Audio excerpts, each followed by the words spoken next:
It shows a world where evil is not just human folly but an infection introduced by fallen spirits, constantly pushing creation toward collapse. A world where demons aren't distant myths but active saboteurs of time itself. A world where every breach of purity, every ignored Sabbath, is a mini rebellion that risks reopening cosmic wounds. That is terrifying. It's also strangely beautiful. Because alongside this dread stands an unshakable hope, the promise that God's plan is so vast, so meticulously crafted, that nothing can ultimately thwart it. The heavenly tablets don't record guesses. They contain guarantees. And so we come to one of the deepest reasons why the Book of Jubilees may have been quietly locked away. It leaves you with absolutely no illusions about who's in control. Kings can scheme. Priests can compromise. Nations can rise and fall. But from the beginning, everything has been moving toward a climactic restoration. Every exile was scheduled. Every return home was timed. Every tear shed by Israelites in Babylon was anticipated and will be matched by songs of joy in a renewed Zion. In Jubilee's grand finale, this cosmic clock finally strikes its hour. Angels flood the earth, binding every last force of corruption. The law, once carved on stone and read with trembling by Moses, is now inscribed into hearts of flesh.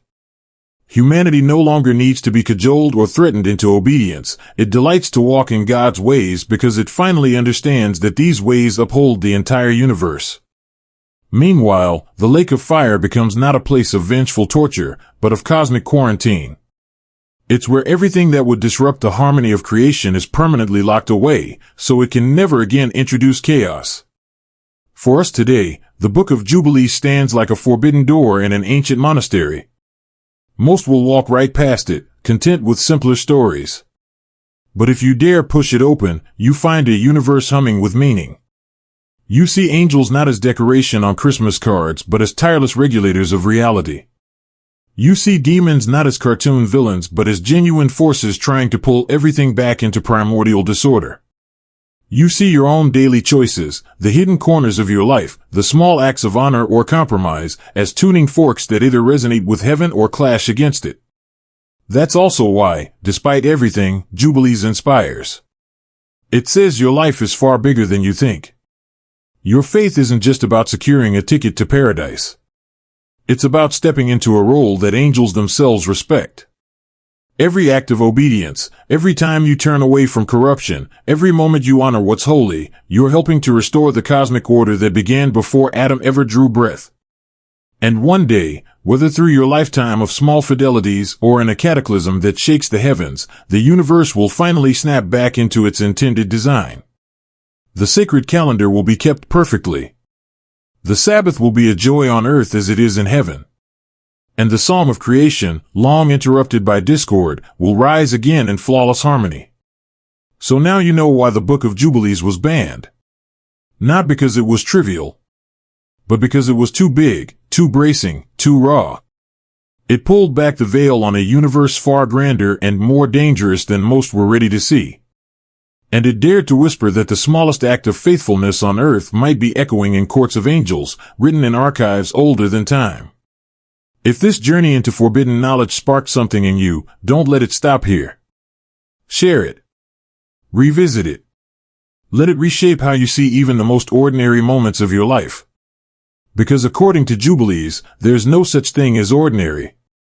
Everything is woven into a design that leads, inevitably, gloriously, to a universe finally, forever aligned with its creator.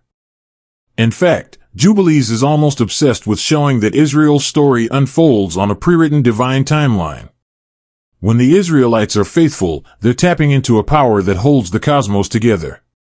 When they rebel, chasing after idols, marrying outside the covenant, abandoning the Sabbath, they trigger consequences that ripple through creation. But even then, their failures don't shock God. Jubilees insists that every exile, every tear shed in Babylon, every lonely psalm by the riverside, was accounted for in the divine script. The book practically whispers, this was always part of the plan. Their suffering was not pointless punishment but a necessary refining, a way to purge corruption so the nation could one day fully embody God's law. Jubilees doesn't stop there. It assures us that a time will come, fixed on the cosmic calendar since the dawn of days, when Israel will return with a heart purified by pain. They'll come back to their land not just physically but spiritually realigned, ready to embrace the law written on those heavenly tablets in a way no generation ever did before. This return isn't portrayed as mere politics or ethnic nationalism. It's a massive cosmic realignment. It means humanity's main representative on earth is finally back in sync with the laws that angels themselves obey. When Israel keeps the sacred times and laws, it's like hearing a planet click back into perfect orbit after centuries of wobbling off course. And then comes the truly awe-striking part, the final showdown. Jubilees pictures a time when God unleashes his angelic hosts to purge the earth of every last force that tries to sabotage this harmony. It's not just about fighting human armies. The angels come to bind Master, the dark prince who stands behind every empire that ever crushed Israel, and lock him in the abyss. They round up lesser spirits too, those same corrupt influences that once led Cain to murder Abel, that fueled idolatry in Abraham's family, that tempted Israel to dance around a golden calf. The angels become cosmic sanitation crews, scouring creation clean. Their mission? Make sure nothing can ever again disrupt God's sacred calendar, defile a festival, or tempt humanity into breaking the Sabbath that even stars and archangels respect. Imagine that scene. The universe breathes a sigh of relief as spiritual pollution is sucked away forever. The demonic conspiracies that once nudged empires to enslave God's people are gone, exiled to a place from which they will never return. The law isn't merely enforced on tablets of stone or words and scrolls, it pulses inside human hearts, as natural and unbreakable as the orbit of the sun. Jubilees takes care to spell out that this isn't a fleeting golden age. This is the final establishment of God's reign on earth, mirroring exactly how it's always been run in heaven. The Messiah stands as king, ruling not just with power but with the law that underpins galaxies. It's no longer a law imposed from outside, it's the very desire of people's souls.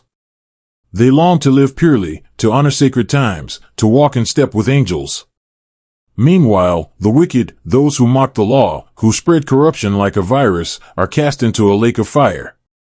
They're not just punished. They're permanently removed, so the divine harmony can never again be threatened. This vision has staggering implications. It means that from the first flutter of angel wings on creation's morning, through the tangled centuries of Israel's history, right down to the final judgment, there's been one driving goal: to bring everything back under the gentle, inexorable rhythm of God's original design. That's why in Jubilees, you don't just see laws as burdens or tests. They're medicine. They're restoration. They're the way a fractured universe slowly stitches itself whole.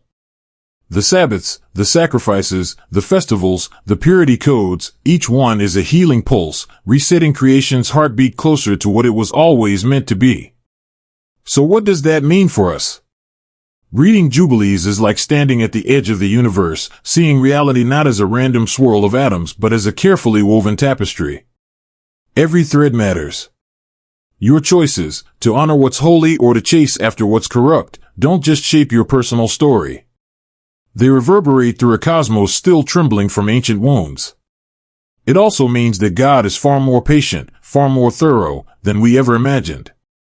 He doesn't merely save souls in a vacuum. He's reordering time itself, writing his law into human DNA, forging a kingdom where the very cycles of years and seasons echo with his glory. And finally, it means hope isn't naive. Jubilees leaves us with a rock-solid assurance that God will get exactly what he planned from the start. The heavenly tablets don't record tentative possibilities. They contain settled decrees. There really will come a day when evil is quarantined forever, when angels and humans celebrate the same feasts in perfect joy, when no one even remembers how to rebel because the law of love and purity will be as instinctive as breathing. Now you might be wondering, if the Book of Jubilees is so rich, so powerfully tied into the great drama of creation, angels, laws, and the end of days, why did the mainstream church shun it? The truth is probably equal parts theological caution, political survival, and raw spiritual dread. Because think about it, if Jubilees is right, then faith isn't just about what happens in your heart. It's about cosmic mechanics. Every festival kept or ignored, every Sabbath honored or broken, sends ripples through the structure of reality. That puts a staggering responsibility on human shoulders.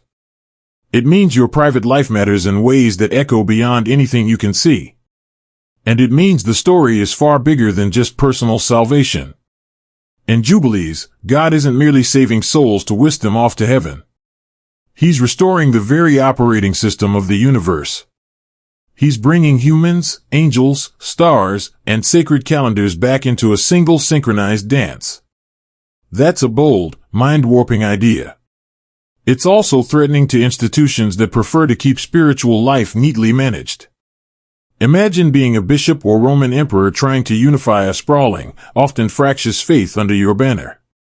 Do you really want your people reading a book that insists even their calendar is wrong, that the entire system of time they use is out of sync with God's original plan? That the very festivals they're told to celebrate might actually be offenses against heaven's precise schedule? It's little wonder the early councils steered clear of Jubilees. It was far safer to promote texts that focused on ethical teachings and internal conversion, rather than books that called for a universal cosmic recalibration. But there's something deeper. Jubilees is profoundly unsettling on a spiritual level. It tears away the comforting idea that human history is a playground of free choices.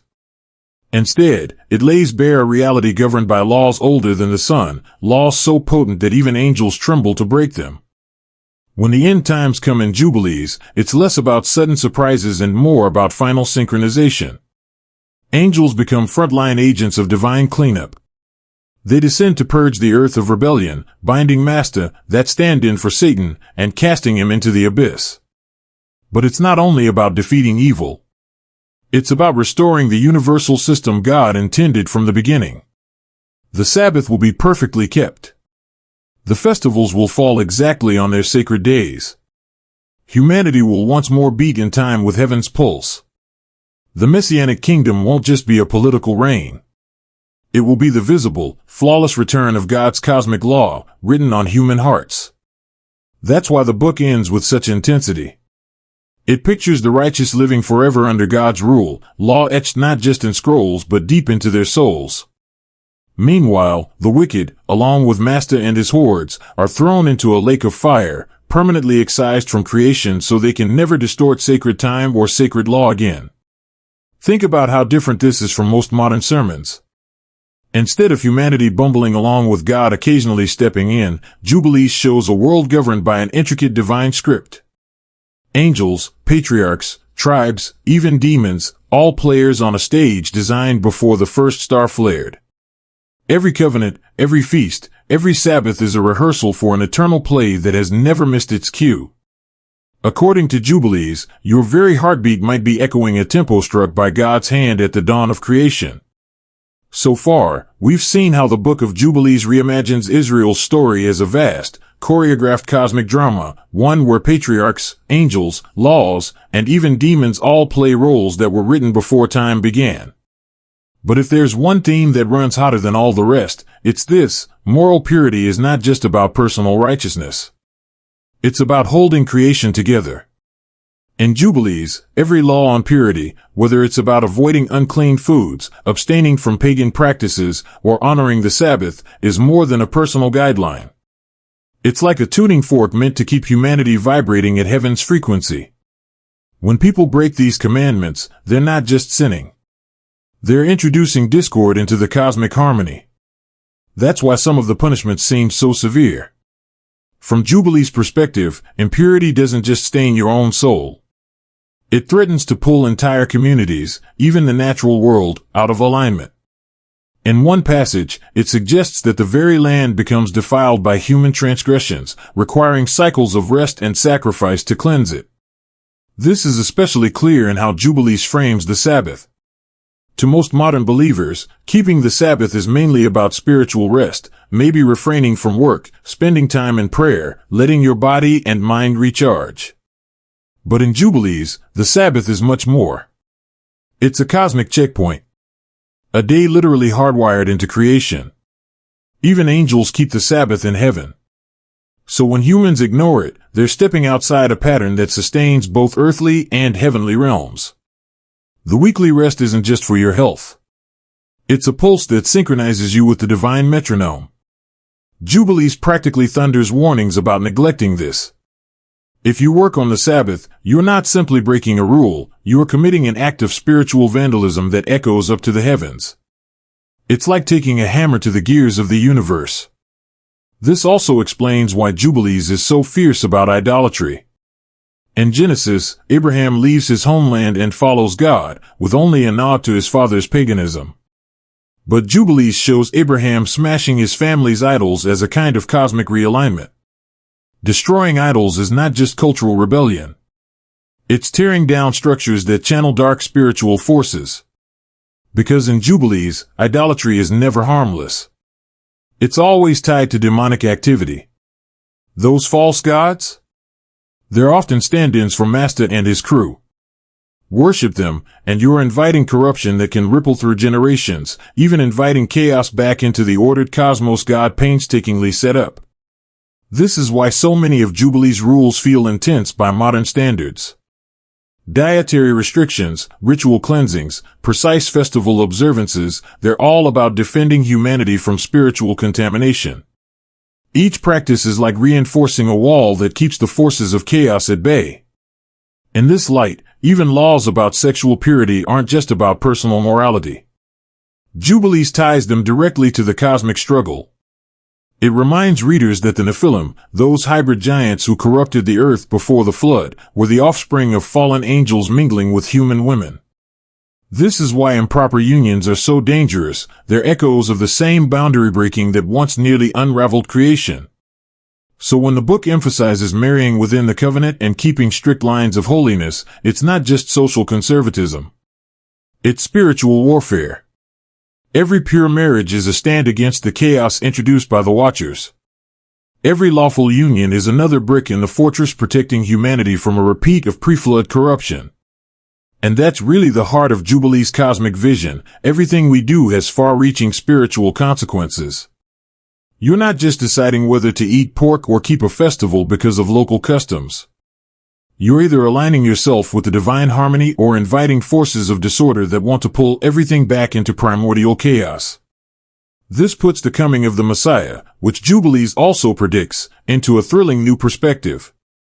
In standard Old Testament texts, the Messiah is the long-awaited king who will defeat Israel's enemies and rule in justice. That's already huge. But in Jubilees, the Messiah's reign is portrayed as the ultimate restoration of cosmic order. When the Messiah comes, he's not only freeing Israel politically. He's locking humanity back into sync with heaven's original design. The Sabbath will be kept universally. The sacred festivals will land on their true appointed days. The law will be written on hearts, finally cementing the divine code into human nature itself. Even angels play a part here, sweeping across the earth to execute judgment, rounding up Master and his minions, and securing them in the abyss so they can never again tamper with creation. It's like heaven's cleanup crew making sure that when the kingdom is fully established, nothing can ever disrupt the divine rhythm again. For us reading this today, Jubilees is a jolt of electric perspective. It suggests that your choices aren't small. Every time you honor God's instructions, however you understand them, you're stepping into a story that stretches from before the foundations of the world. You're locking your life into the same rhythms that govern angelic choirs and the rotations of galaxies. Conversely, when you ignore or trivialize divine principles, you're not just harming yourself. You're introducing microfractures into a cosmic structure held together by God's word. It's a breathtakingly high view of morality, one that might explain exactly why early church leaders found this book so unsettling. If there's one prophecy that weaves itself like a golden thread through the entire Book of Jubilees, it's this: Israel's destiny is not random. Their rise, their repeated stumbles into sin, their brutal exiles, and even their ultimate restoration were all etched into the heavenly tablets long before any human king sat on a throne. Jubilees also layers in astonishing details about the timing. The Exodus didn't happen just whenever God felt like it. The book insists it was precisely aligned with the same cosmic calendar that governed creation itself. On the 14th day of the first month, a day carved into existence at the beginning of time, God pulled the trigger on Israel's liberation. This ties the Exodus to a timeless rhythm that even angels obey. The takeaway? History isn't just a mess of unpredictable events. It's a carefully choreographed masterpiece. Every key date stamped on the divine clock, ensuring that God's story keeps perfect time from Eden to Sinai. When we climb Mount Sinai with Moses in Jubilees, we find something that makes the Ten Commandments feel even more epic. In the traditional Bible, God writes the law on stone tablets in Moses' presence. But Jubilees claims these laws weren't invented on the mountain. They were eternal, pre-written on heavenly tablets before the world began. Moses was simply downloading the software already running the universe. Think about that. According to Jubilees, the laws given at Sinai weren't temporary statutes just for Israel. They were universal codes that governed both angels and humans, commandments on purity, Sabbath observance, and festivals, all part of the architecture of reality. This perspective completely shifts how you see the law. It's not a burdensome human covenant. It's a cosmic rulebook. The angels themselves keep the Sabbath in heaven, celebrating the same sacred patterns. When Israel obeys, they're syncing up with a divine beat that echoes through galaxies. When they stray, they're stepping out of the harmony that holds everything together. No wonder the book is so insistent on that precise 364-day calendar. It's not about pedantry. It's about staying in lockstep with a heavenly metronome. But Jubilees doesn't stop at law. It lays out a chilling apocalyptic forecast. It claims that Israel's future rebellions, exiles, and eventual restoration were all mapped out ages ago. Their story was tattooed on the heavenly tablets alongside creation's blueprints. Every conquest by foreign empires, every temple ruin, every tear shed beside Babylon's rivers, all part of a timetable that would culminate in God gathering his people once more. As the end times roll in, angels again take center stage. Jubilees describes them as divine enforcers. They'll sweep across the earth, separating the righteous from the wicked, binding Master and his legion of dark spirits, hurling them into the abyss. It's a final cosmic purge. Then comes the grand finale, a messianic kingdom where God's chosen one rules in perfect justice. The law, that ancient code written before atoms existed, will finally be written on human hearts. The righteous will inherit a renewed earth. Evil will be obliterated, burned away like dross in a holy fire. This vision is raw, vivid, and somehow both terrifying and comforting. It paints a universe not ruled by chaotic whims but by a precise, unwavering plan, one that angels, humans, and even demons are powerless to derail. By now, you're probably realizing the Book of Jubilees doesn't just tweak the Genesis storyline. It detonates it, blowing open hidden layers of meaning that the traditional Bible leaves in shadow. Take the patriarchs, Abraham, Isaac, and Jacob. In your standard Sunday school version, they're simply forefathers of faith. Men who listened to God, wrestled with personal flaws, and became models of trust. But in Jubilees, they're far more than spiritual ancestors. They're living pillars upholding a cosmic order that stretches from the throne of God all the way down to dusty Canaanite roads. According to Jubilees, each patriarch wasn't just given random personal tests. They were inducted into an ancient, angel-taught priesthood. Abraham, for instance, wasn't simply a wandering nomad who obeyed God's random call. He was specifically trained by angels in the ways of sacrifice, purity, circumcision, and Sabbath keeping, practices etched on those heavenly tablets long before Abraham ever existed. The book portrays Abraham as carefully observing feasts and rituals that would later be codified by Moses, showing he was already living under a higher law. So was Isaac, so was Jacob. When Jacob sets up altars, digs wells, blesses his sons, Jubilees says he's executing instructions laid out by angels to align his family with heaven's blueprint. This means the patriarchs aren't improvising faith. They're carefully synchronizing humanity with a celestial system designed at the foundation of time. Each of their actions, from circumcising male children to offering clean animals on sacred days, is a deliberate step to keep earth in lockstep with heaven. Even their failings are interpreted within this cosmic story. Remember Reuben, Jacob's firstborn? In Genesis, he sleeps with his father's concubine, which is bad enough. But Jubilees turns it up to 11. That sin isn't just a disgraceful scandal, it's a breach of the cosmic order. It violates laws written on the heavenly tablets, disqualifying Reuben's entire line from priesthood. This spiritual vacuum clears the path for Judah to become the tribal prince and for Levi to be set apart as God's priestly clan. Levi's tribe isn't chosen by chance or because of Moses. Jubilees insists their role as priests was established in the cosmic records long before Sinai's thunders ever rolled. In fact, Levi is almost a stand-in for angelic duties on earth. Just as angels maintain order in the heavens, Levites maintain order among humans. They safeguard the laws, ensure sacrifices are performed properly, and stand as living links between humanity and the divine. When a Levite offers a lamb, he's echoing what angels do in heaven, preserving the sacred rhythm of worship across dimensions. And it's not just individual tribes bearing weight. Jubilees goes out of its way to show that all 12 tribes were born according to God's precise timing. Their births weren't accidents of biology. Each son of Jacob arrived exactly on schedule, fulfilling dates inscribed in the celestial archives. This matters because the tribes together are custodians of the cosmic law. The laws given to Moses weren't simply rules for national identity. They were humanity's chance to participate in a divine order that even angels obey. Israel was chosen to keep earth aligned with heaven, ensuring the sacred times and pure ways of life remained intact. So when Israel strays, worshipping golden calves, ignoring Sabbaths, mingling with idolatrous nations, it's not just national sin. In the logic of Jubilees, it's a kind of cosmic sabotage. They're disrupting a harmony that holds creation together. That's why their punishment often feels so severe. It's not divine overreaction. It's like removing a corrupted piece of software to keep the entire system from crashing. This also reframes the idea of exile. In Genesis and Exodus, exile is presented as a grim consequence of sin, and of course it is. But Jubilees adds a spine-chilling layer.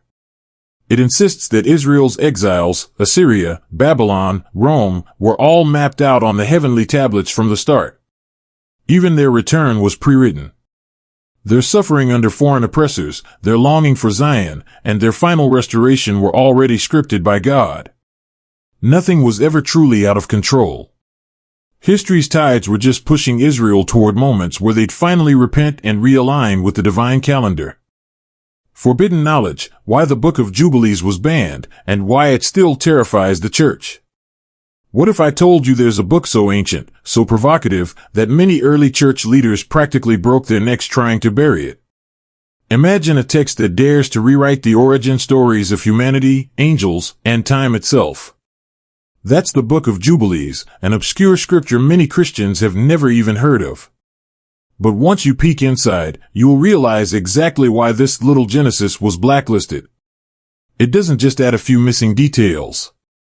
It reveals a cosmic drama that changes everything.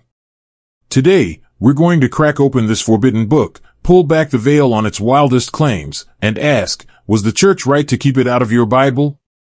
Or is there divine knowledge here that was meant to guide us all along? Most people think the Bible has a pretty locked-in story. God created the world in 6 days, Adam and Eve showed up, messed it up for the rest of us, and the timeline marches on from there. But the Book of Jubilees kicks the door open and shouts, hold up, you missed the backstage tour. It tells us that before God formed humans from dust, he was already crafting time itself, laying down a sacred calendar that even angels had to obey. According to Jubilees, these weren't just polite scheduling details. They were the cosmic blueprints by which heaven and earth were to be synchronized. In this account, angels weren't minor background extras. They were crucial administrators of creation. They regulated the sun, moon, and stars so that time, literal hours, days, and seasons, ticked forward in flawless harmony. If humanity drifted from this divine clock, everything would unravel. And that, Jubilees argues, is exactly what happened. Unlike the lunar-based Hebrew calendar we're used to from Old Testament festivals, Jubilees lays down a solar calendar, 364 days, 52 perfect weeks, 4 seasons of precisely 91 days each. No floating months, no moon cycles nudging dates out of line. This was supposed to keep every Sabbath and holy day eternally fixed. The book practically sneers at the moon watchers, the cultures who followed lunar months and kept bending God's sacred time. It goes as far as calling them spiritually defiant. According to Jubilees, when you follow the wrong calendar, you're not just making clerical errors. You're living out of sync with heaven itself. This view is so intense that Jubilees seems to blame half of Israel's troubles on the community ditching the solar calendar. It's like a cosmic clock tower fell out of whack, throwing centuries of faith off balance. But that's just the opening act.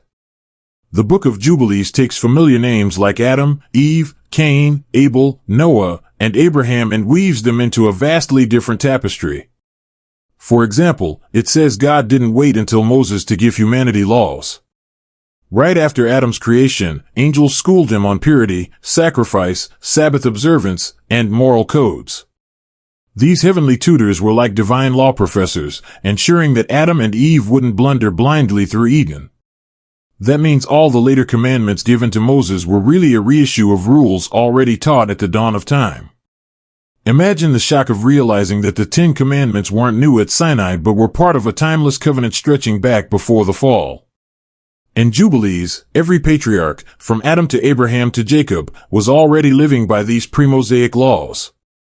They were keeping the Sabbath, offering the right sacrifices, and maintaining ritual purity because angels had directly handed them the rules.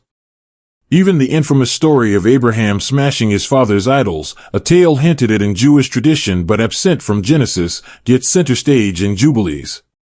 Here, Abraham isn't just a faithful migrant answering God's call. He's a teenage rebel torching pagan altars in his dad's courtyard. His war on idolatry starts long before he packs up for Canaan. Jubilees then takes the covenant of circumcision, which we know from Genesis 17, and ties it to an even grander narrative. It insists this ritual wasn't just a cultural signpost for Abraham's tribe. It was etched on heavenly tablets from the beginning of time, a permanent ordinance for all generations, mirrored by angelic beings who follow similar laws in the celestial realm. The book doesn't stop rewriting family dramas there. The rivalry between Jacob and Esau? In Jubilees, it's not just an unfortunate clash of brothers. It's a cosmic prophecy that from the womb, Jacob was always destined to uphold God's order, while Esau's line was marked to oppose it. Every squabble, every stolen birthright, all part of a divine blueprint. When the tribes of Israel finally emerge, Jubilees doesn't just list them as historical clans. It describes their births as precisely timed events, their destinies inscribed on those heavenly tablets. Each tribe isn't merely inheriting land, they're guardians of an ancient cosmic law. When we get to Joseph, the dream-interpreting favorite son sold into slavery, Jubilees transforms him from a clever survivor into a linchpin of cosmic destiny. In Genesis, Joseph rises to power in Egypt largely through his talents and God's favor. But in Jubilees, Joseph's entire journey, his betrayal, his imprisonment, even his rise to Pharaoh's right hand, was meticulously written on the heavenly tablets long before any jealous brothers plotted to kill him. According to Jubilees, angels escorted Joseph from Canaan to Egypt, protecting him because his life was essential to God's long-laid plan. His mission wasn't just to save his family from famine. It was to maneuver the Israelites into Egypt, triggering a preordained season of suffering that would ultimately showcase God's might in delivering them. Picture that, every moment of Joseph's life orchestrated in advance, guarded by angels, so the grand narrative of Exodus could unfold. In this telling, his personal pain wasn't random or purely human tragedy. It was a divine strategy. That means the slavery of Israel, usually seen as an unfortunate accident of politics, becomes something far bigger in Jubilees. It's the exact fulfillment of a heavenly script. The oppression in Egypt? God knew it, timed it, and allowed it to forge Israel's identity. Even the plagues weren't spontaneous responses to Pharaoh's stubbornness. Jubilee says they were cosmic moves, attacks not just on Egypt's economy but on the demonic powers hiding behind its idols.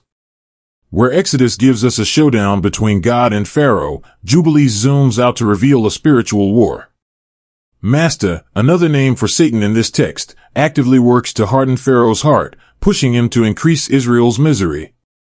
The demons hope to break the Israelites' faith, to lure them into despair. Each plague then becomes a direct assault on the dark powers behind Egypt's throne. Frogs, boils, darkness, they're not just natural disasters. They're tactical strikes against spiritual forces. And when the firstborn die, it's not only judgment on human oppressors. It's the moment the demonic powers realize they've lost. Egypt's gods are proven impotent. Israel's God stands alone, unmatched.